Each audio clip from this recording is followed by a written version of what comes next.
네, 안녕하십니까. 4월 셋째 주 주간 세미나를 진행하게 된 컨버전스 UI 개발팀 주우영이라고 합니다. 잘 부탁드립니다. 네, 이번 세미나에서는 간략하게 웹스톰을 이용해서 그 타입스크립트를 작성하는 법을 알아보겠습니다. 일단 여기서 사용하는 웹스톰이 무엇인지 먼저 알아야 되겠는데요. 따라서 개괄적으로 설명을 해드리기로 했습니다. 웹스톰은 이제 인텔리제이로 유명한 제트브레인사에서 개발한 상용 HTML, CSS, 자바스크립트 통합 개발 환경 툴입니다. 작성한 코드의 지능적, 정적 분석 그리고 그것을 기반한 자동 완성을 지원해주고요. 노드.js 디버깅 지원도 해주고 최근에 다트 및 타입스크립트의 코딩 지원도 해주게 되었습니다. 네, 앵귤러도 있습니다. JS 인트와 JS 린트를 내장한 실시간 문법 검사, 그리고 변수명, 함수명의 오타 검증도 하고요. 그리고 SVN, Git, 머큐리얼, CVS를 따로따로 설치 안 해도 되고 그 통합 관리까지 할 수 있게 되어 있습니다. 그리고 제트브레인즈가 가장 강조하는 게 리팩토링인데요.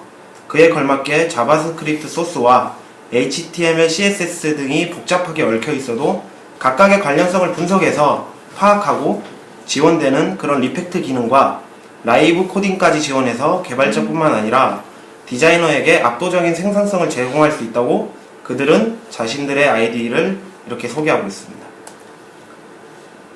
이제 타입스크립트에 대해서 잠깐 알아보겠습니다. 그 타입스크립트는 마이크로소프트에서 개발해서 배포한 무료 오픈소스인데요. 이제 자바스크립트에서 클래스 기반 타입을 가미해서 가독성을 극대화시킨 확장 언어라고 보시면 되겠습니다. 이는 대규모 응용 프로그램에서 개발을 위해 설계되었고요. 하위 호환성을 보장하려고 컴파일 시 자바스크립트를 산출물로 출력합니다. 이런 자바스크립트 컴파일성 언어는 이제 커피스크립트랑 이제 스크립트 샵 등이 존재하죠.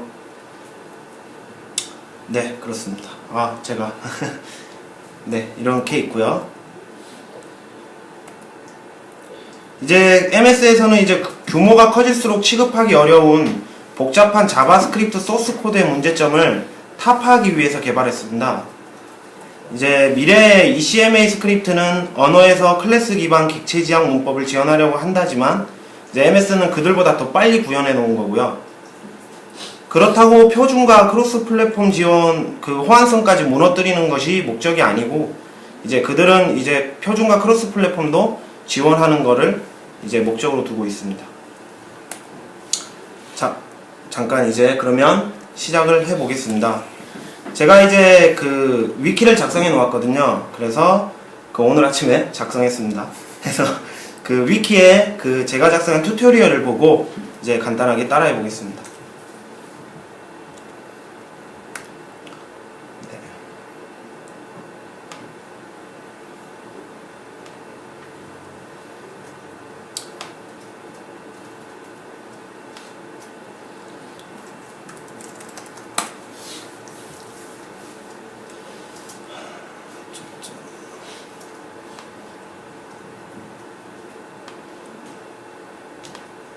네, 여기 저희 위키에 작업 환경에 가시면 이제 여기에 웹스톰으로 그 타입스크립트 시작하기라고 문서를 만들어 놓았습니다.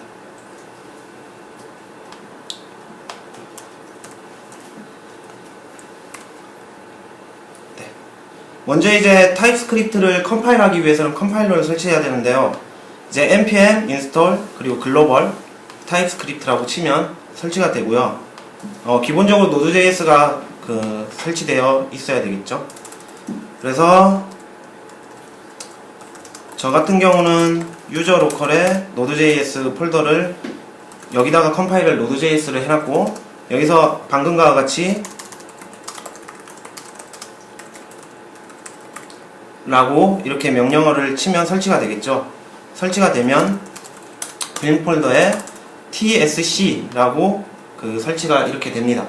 타입스크립트 컴파일러라는 뜻으로 생각을 하고 있습니다. 그래서 이제 시작을 하게 되면 이제 웹스톰을 시작하면 됩니다. 화면이 좀 자 그러면은 한번 empty create new project라고 해서 만들면요, 이제 TypeScript 앱이라고 만들어 보겠습니다. 프로젝트 타입 보시면 지원해 주는 것들이 이렇게 있고요.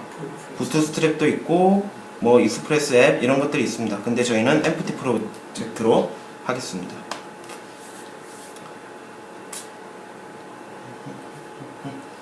네, 이렇게 해서 그 파일들, 뭐 기초 세팅 파일들이 세팅되고 이러한 이제 인터페이스로 그 웹스톰이 시작되고요. 보시면 아무 파일 없죠, 당연히. 그럼 여기서 오른쪽 마우스 클릭하신 다음에 New를 보시면 사이 스크립트 파일이 있습니다. 커피 스크립트도 있고요, 다트도 있죠. 여기서는 타입스크립트 파일을 작성해 보겠습니다. 그래서 타입스크립트 확장자는 이제 ts고요. 이제 ts라고 이렇게 치시면 이러한 이제 파일이 생성이 됩니다. 그러면 여기서 타입스크립트에 이제 파일 워처를 이제 등록을 할 거냐라고 묻는데, 일단은 지금은 그 신경 쓰지 않으셔도 되고, 우선 코딩을 해볼게요. 타입스크립트 코드를 보시면 이러한 모양으로 되어 있어요. 클래스 키워드, 프라이빗, 퍼블릭 뭐 이런 식으로. 이런 거는 이제 PHP5나 이제 자바스크립트 C샵을 해보셨다면 굉장히 이해하기 쉬운 소스라고 생각을 하고요. 그래서 이 코드를 복사해 보겠습니다.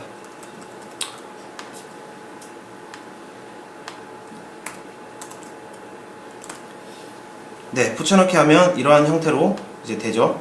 그러면 이런 식으로 이제 그 변수를 추정할 수 있고 타입도 볼 수 있습니다. 이제 스트링 타입이다 이런 것까지 볼 수 있죠. 이게 이제 타입스크립트의 기본 문법입니다. 네, 이렇게 해서 저장을 하시고 그 add watcher를 누르시면은 이제 watcher 세팅 창이 떠야 되는데, 제가 먼저 앞서서 추가를 해놨기 때문에 여기서는 뜨지 않죠. 세팅 창이 뜨면 혹은 안 뜨더라도 이제 환경 설정으로 가셔서 여기 파일 watcher를 누르시면 타입스크립트라고 있고, 없다면 뭐 플러스를 눌러서 추가하셔도 되고요. 그래서 누르면 이제 watcher 설정 창이 뜹니다. 보시면 이제 여기서 기본적으로는 다 이런 것들이 세팅돼요. 그래서 신경 쓰실 필요 없고, 세팅 안 되는 게 이제 프로그램, 그리고 그 이런 그 패스를 하는 밸류 값들이 세팅이 안 돼요. 그래서 프로그램은 보시면 알겠지만 TSC, 그러니까 타입스크립트 컴파일러를 지정해 주는 겁니다.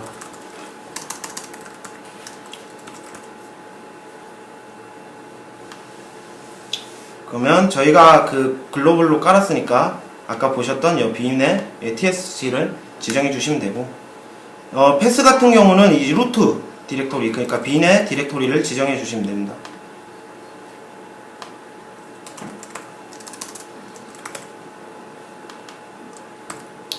그래서 빈을 이렇게 지정해 주시고 OK를 눌러서 어플라이를 해 주십니다. 자, 이 상태에서 이제 아무거나 수정을 하시고요. 여기서는 공백을 하나 이렇게 추가하고 세이브를 하겠습니다. 아이고. 네. 세이브를 하시면 이쪽 좌측에 내비게이터에 보면 화살표가 생기죠. 누르시면 컴파일이 된 걸 보실 수 있어요. 이제 맵을 켜보시면 이제 그 TS 파일과 자바스크립트 파일의 관계를 매핑해 놓은 거라고 보시면 되고요. 이제 그리터 JS를 보시면 이런 구조로 보시면은 컴파일 수준이 나쁘지 않죠. 그러니까 저희가 쉽게 사용하던 그런 자바스크립트 구조로 컴파일 된 걸 보실 수 있습니다. 네, 뭐 이런 것도 되겠죠, 이런 거. 네, 그렇습니다. 여기까지가 이제 그 작성을 한 거고요. 저희는 이제 이거를 디버깅을 한번 해봐야 되겠죠. 가장 중요한 게 디버깅이니까. 디버깅의 방식은 소스맵이라는 걸 지원하는 브라우저를 이용하거나 아니면 그 웹솜을 이용하는 방법인데요. 가장 먼저 웹솜을 이용해 보겠습니다. 그럼 저희가 디버깅을 하기 위해서 사용을 해야 되겠죠. 그러면 index.html을 생성을 하고요. 그러면 저 소스를 include 시켜 보겠습니다.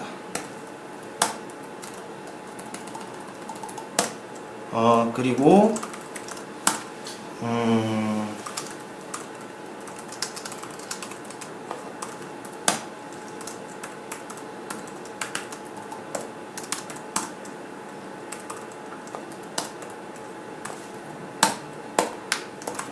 자, 이렇게 하고 얼럿을 하나 띄우는 걸로 마무리 하겠습니다. 이렇게 하시면 되고요. 이제 여기서 그 디버깅을 하기 위해서 그 런에 가서 에디트 컴플리케이션 여기 가셔서 플러스를 누르십시오. 누르시면 이렇게 뜨죠. 다트 유닛도 있고 뭐 노드.js도 있고 뭐 여러 가지 있는데 저희는 이제 자바스크립트 디버깅 로컬을 클릭해서 여기서 이름을 지정하면 되는데 마음에 드시는 거 아무거나 지정하시면 됩니다. 저는 인덱스 HTML로 하고요. 그 다음에 실행할 파일의 패스를 지정해 주는 건데요. 저 인덱스 HTML이겠죠. 누르시고 프라이빗가 기본적으로 잡히는데 맥에서는 외부에서 접속할 수 없기 때문에 이거를 제거하겠습니다. 그리고 파이어폭스 크롬이 있는데 크롬을 누르시고요. 어플라이를 누르시면 오케이 해서 이렇게 됩니다. 자, 여기서 그럼 중단점을 하나 누르고 디버깅을 하겠습니다. 아이고 죄송합니다. 죄송해요. 네, 이렇게 해서 보시면 바로바로 그냥 라이브 코딩이 되는 걸 볼 수 있죠. 그래서 지금 현재 중단점이 걸려서 디버깅이 이렇게 된 걸 보실 수 있어요. 그럼 당연히 이런 거는 기본적으로 디버깅에서 타고 들어가고 내리는 거 알 수 있죠. 그래서 들어가면 이렇게 그 타입스크립트에서 디버깅이 실시되는 걸 보실 수 있어요. 그래서 보시면 그 하나를 내려볼게요. 그러면 여기에 메시지의 스트링이고 그리팅에 이제 뭐 이렇게 월드 값이 들어갔다 이런 걸 확인할 수 있고요. 기본 이런 데서 이제 베리어블을 다 보실 수 있습니다. 네, 이렇게 해서 지정을 해서 이렇게 하면 네, 얼럿이 이렇게 뜨겠죠.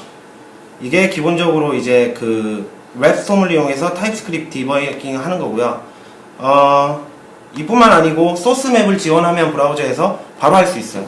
어떤 거냐면 크롬에서는 소스맵을 지원합니다. 파이어폭스는 아직 지원하지 않고요. 보시면 이렇게 하면 저희가 그 타입스크립트로 작성된 파일을 보실 수 있고 여기서 하나 설정을 해주시면 됩니다. 그래서 그 개발자 도구를 여시고요. 이쪽에 보시면 설정 버튼이 있죠. 누르시고 가시면 이제 소스에 소스맵 이너블 할 거냐 이게 있습니다. 기본적으로 이게 체크 해제되어 있거든요. 이제 체크를 하시고 X를 누르시면 이렇게 아이고 다시 보여드릴까요?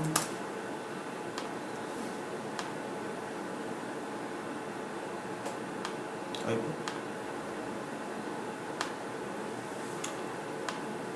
네, 이렇게 하시면 JS 파일, 컴파일된 파일을 들어갈 수 있잖아요.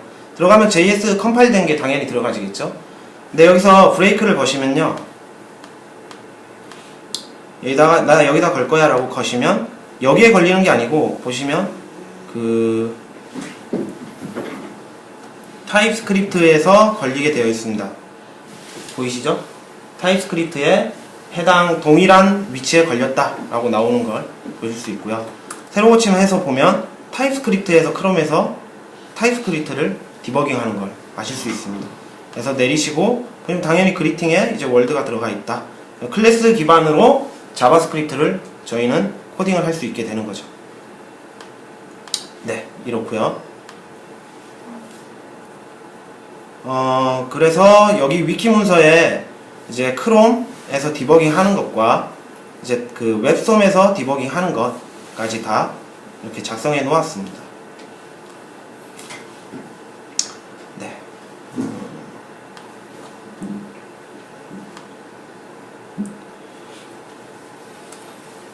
네, 참고하면 좋은 사이트를 알아볼게요. 이제 기본적으로 이제 제가 이렇게 몇 개를 소개해 드리는데 이거 대부분은 이제 다 공식 홈페이지들이고요. 여기서 이제 한 3개만 볼게요. 3개만 보면은 여기에도 작성해 놨는데요. 타입스크립트 코딩 영상이 있습니다. 이거는 이제 그 웹스톤 그 공식 홈페이지에서 이제 작성해서 보여주는 거고요. 보시면 그 자동차 핸들 앱을 개발하고요. 여기서 타입스크립트로 어떻게 개발하는지 자기 자사의 그 웹스톰을 이용해서 어떻게 개발할 수 있는지 영상으로 개괄적으로 보여줍니다. 그리고 타입스크립트의 연습장이 있어요. 이것을 보시면 타입스크립트가 어떤 관계로 이제 자바스크립트로 코딩이 되는지 파악을 할 수 있습니다. 방금 제가 이제 뭐 작성했던 걸 볼 수 있고요.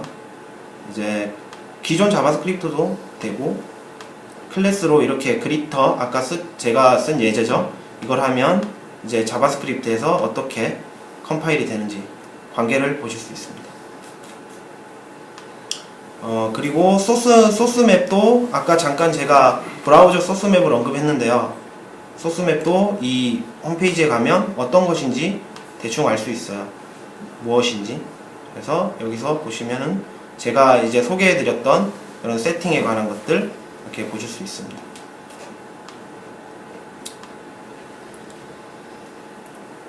네.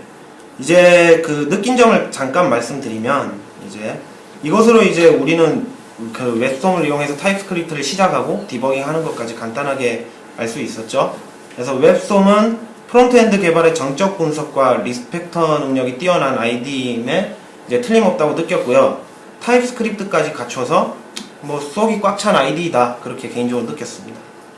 그래서 제가 느낀 현재 단점은 아직 소스맵을 지원하지 않는 브라우저에서는 컴파일된 자바스크립트로 디버깅을 해야 된다는 거예요. 하지만 이제 보셨던 것과 같이 컴파일된 자바스크립트가 미니파이 되지 않았고요. 그리고 코드 퀄리티도 그렇게 심각하게 훼손되는 게 아니라서 자바스크립트 본래의 특성을 깊이 알고 있는 개발자라면 컴파일의 상관관계를 파악할 수 있고, 그래서 그 자바스크립트와 그 타입스크립트를 번갈아 가면서 디버깅 하는데 크게 무리 없다고 생각을 했습니다. 하지만 그렇게 하면은 많이 불편하겠죠. 그래서 IDE 역시 그 개발자의 취향을 가장 많이 타는 종류 중에 하나잖아요. 만일 각기 취향에 맞게 사용한다면 현재 타입스크립트를 지원하는 IDE는 그렇게 많지 않아서 조금 불편하게 작업을 해야 할 것 같고요. 서브라인 텍스트 같은 경우는 플러그인 형태로 이제 타입스크립트 코딩을 지원하는데요. 아직 제가 사용해보지 않아서 어느 수준까지 올라갔는지는 저도 잘 모르겠습니다. 그래서 타입스크립트로 기초로 개발한다 라고 가정을 하면 개발자가 알아야 할 게 많아진다는 소리예요. 그래서 당장에 대략적으로 나열해봐도 클래스 기반의 객체 지향 구조를 알아야 되겠죠. 그리고 타입스크립트의 문법도 알아야 될 것 같고요. 그리고 자바스크립트의 깊은 이해, 그리고 타입스크립트와 자바스크립트의 컴파일 상관관계, 그리고 IDE 숙지가 필요하겠죠. 그리고 개발자 개발 환경에 설치되어 사용되어지는 Node.js도 확실히 알아야 할 것 같습니다. 그래서 실무에서 아직까지는 무리일 것 같다라고 저는 생각이 들었는데 이 부분은 개인적인 판단에 맡기도록 하겠습니다. 앞으로 이야기해보고 싶은 것들이 있는데요. 이제 이런 이야기를 같이 하면 좀 재밌지 않을까 해서 나열해봤습니다. 이제 타입스크립트가 실무에 적용된다면 어떠한 방향이 필요하고, 그리고 정착 가능성이 있을지 뭐 이런 얘기도 해보고 싶었고요. 타입스크립트의 미래 가능성, 아직까지는 시장이 그렇게 뭐 넓지도 않고 그렇죠. 매니아들만 하고, 그리고 MS라는 기업 자체가 그렇게 뭐 좋은 이미지를 갖고 있지 않아서 아는 분은 이제 타입스크립트 해보지 않겠느냐라고 하니까 자기는 마이크로소프트가 싫어서 하지 않는다라고 하더라고요. 그런 영향도 있겠죠. 네. 타입스크립트의 문법 디자인이 가독성에 어느 정도나 영향을 주고, 또 그것이 개발자에게 어떤 이점으로 다가올까, 이런 부분도 궁금했고, 이런 거는 혼자 생각하는 것보다 많은 같이 이야기하면 참 좋지 않을까 생각을 했습니다. 마지막으로 클래스 기반 문법과 자바스크립트는 이제 함수형 언어잖아요. 함수형 문법은 어떠한 장점과 단점을 가지고 있을까, 이런 것도 함께 얘기를 나눠보면 재밌지 않을까 그렇게 생각을 했습니다. 네, 이제 즐거운 타입스크립트 코딩을 직접 해보는 일이 남았습니다. 예. 여기까지 잘 봐주셔서 감사합니다. 수고하셨습니다.